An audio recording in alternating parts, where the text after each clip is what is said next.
듣다 보면 어느새 성경 일독 지금 시작합니다. 마태복음 3장. 그 무렵에 세례자 요한이 나타나서 유대 광야에서 선포하여 말하기를 회개하여라, 하늘나라가 가까이 왔다 하였다. 이 사람을 두고 예언자 이사야는 이렇게 말하였다. 광야에서 외치는 이의 소리가 있다. 너희는 주님의 길을 예비하고 그의 길을 곧게 하여라. 요한은 낙타 털옷을 입고 허리엔 가죽띠를 띠었다. 그의 식물은 메뚜기와 들꿀이었다. 그때에 예루살렘과 온 유대와 요단강 부근 사람들이 다 요한에게로 나아가서 자기들의 죄를 자백하며 요단강에서 그에게 세례를 받았다. 요한은 많은 바리새파 사람과 사두개파 사람들이 세례를 받으러 오는 것을 보고 그들에게 말하였다. 독사의 자식들아, 누가 너희에게 닥쳐올 징벌을 피하라고 일러주더냐? 회개에 알맞은 열매를 맺어라. 그리고 너희는 속으로 주제넘게 아브라함이 우리 조상이다 하고 말할 생각을 하지 말아라. 내가 너희에게 말한다. 하나님께서는 이 돌들로도 아브라함의 자손을 만드실 수 있다. 도끼를 이미 나무 뿌리에 갖다 놓았으니 좋은 열매를 맺지 않는 나무는 다 찍어서 불 속에 던지실 것이다. 나는 너희를 회개시키려고 물로 세례를 준다. 내 뒤에 오시는 분은 나보다 더 능력이 있는 분이시다. 나는 그의 신을 들고 다닐 자격조차 없다. 그는 너희에게 성령과 불로 세례를 주실 것이다. 그는 손에 키를 들고 있으니 타작마당을 깨끗이 하여 알곡은 곳간에 모아들이고 쭉정이는 꺼지지 않는 불에 태우실 것이다. 그때 예수께서 요한에게 세례를 받으시려고 갈릴리를 떠나 요단강으로 요한을 찾아가셨다. 그러나 요한은 내가 선생님께 세례를 받아야 할 터인데 선생님께서 내게 오셨습니까? 하고 말하면서 말렸다. 예수께서 그에게 말씀하셨다. 지금은 그렇게 하도록 하십시오. 이렇게 하여 우리가 모든 의를 이루는 것이 옳습니다. 그제서야 요한이 허락하였다. 예수께서 세례를 받으시고 곧 물에서 올라오셨다. 그때에 하늘이 열렸다.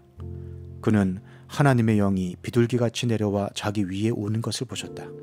그리고 하늘에서 소리가 나기를 이는 내가 사랑하는 아들이다. 내가 그를 좋아한다 하였다. 마태복음 4장.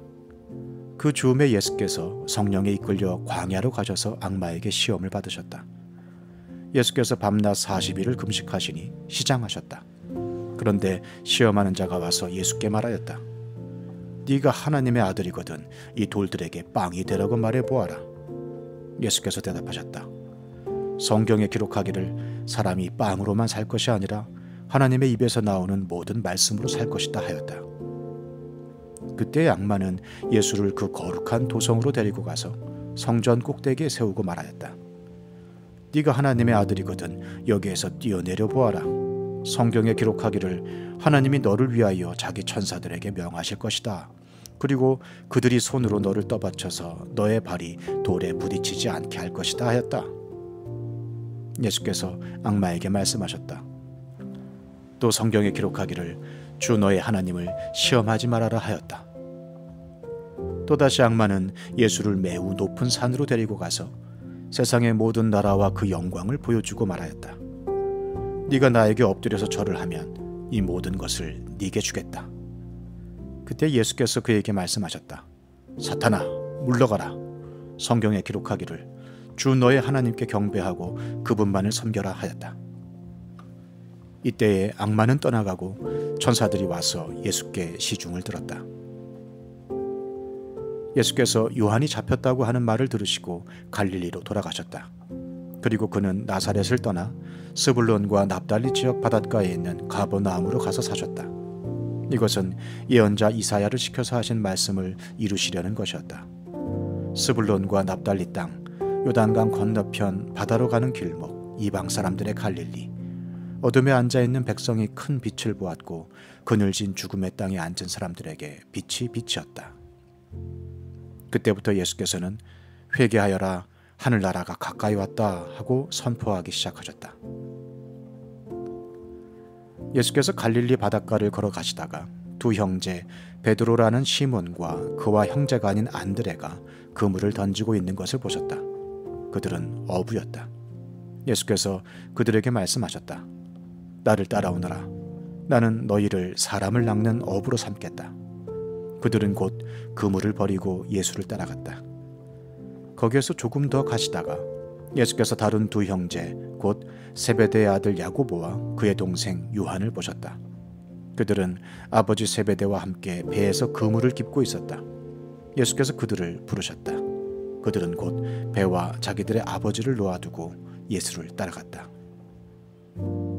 예수께서 온 갈릴리를 두루 다니시면서 그들의 회당에서 가르치며 하늘나라의 복음을 선포하며 백성 가운데서 모든 질병과 아픔을 고쳐주셨다.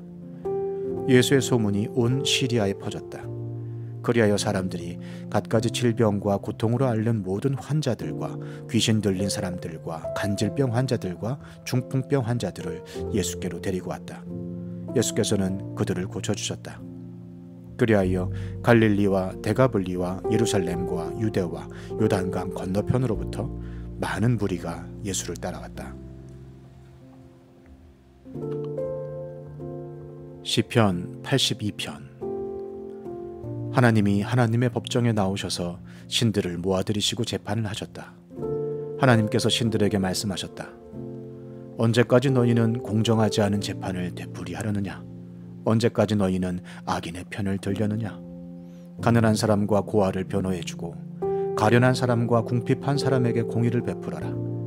가난한 사람과 빈궁한 사람을 구해주어라. 그들을 악인의 손에서 구해주어라. 그러나 그들은 깨닫지도 못하고 분별력도 없이 어둠 속에서 헤매고만 있으니 땅의 기초가 송두리째 흔들렸다. 하나님께서 말씀하셨다. 너희는 모두 신들이고 가장 높으신 분의 아들들이지만 너희도 사람처럼 죽을 것이고 여느 군주처럼 쓰러질 것이다. 하나님, 일어나셔서 이 세상을 재판하여 주십시오. 온 나라가 하나님의 것입니다.